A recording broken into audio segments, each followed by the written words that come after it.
একবার ব্যবসা উপলক্ষে সিরিয়া যাচ্ছেন রসুল সাল্লাল্লাহু আলাইহি ওয়াসাল্লাম। তখন তার বয়স ২০ বছর।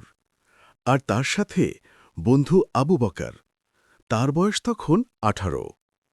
সিরিয়ার সীমান্তে পৌঁছে তারা ক্লান্ত হয়ে পড়লেন। একটু বিশ্রামের প্রয়োজন। একটি গাছের নিচে বসে পড়লেন রসুল সাল্লাল্লাহু আলাইহি ওয়াসাল্লাম। তার থেকে একটু দূরে গিয়ে এদিকে ওদিক তাকিয়ে দেখছেন আবু বকর রাদিয়াল্লাহু আনহু। এমনি সময়ে তিনি দেখতে পেলেন একজন পাদ্রীকে। খ্রিস্টান পাদ্রীর নাম বুহাইরা বা নাস্তুরা। পাদ্রীর সাথে বেশ কিছুক্ষণ কথা হল আবু বকরের। না, অন্য কোনো প্রসঙ্গে নয়। তাদের আলাপ ছিল ধর্মীয় বিষয়ের মধ্যে সীমাবদ্ধ। আলাপের এক ফাঁকে পাদ্রী জিজ্ঞেস করলেন, ওইখানে ওই গাছের নিচে বসে আছেন কে? আবু বকর জবাব দিলেন, উনি মক্কার কুরাইশ গোত্রের মোহাম্মদ বিন আবদুল্লাহ। নামটি শুনেই পাদ্রী একটু থমকে গেলেন।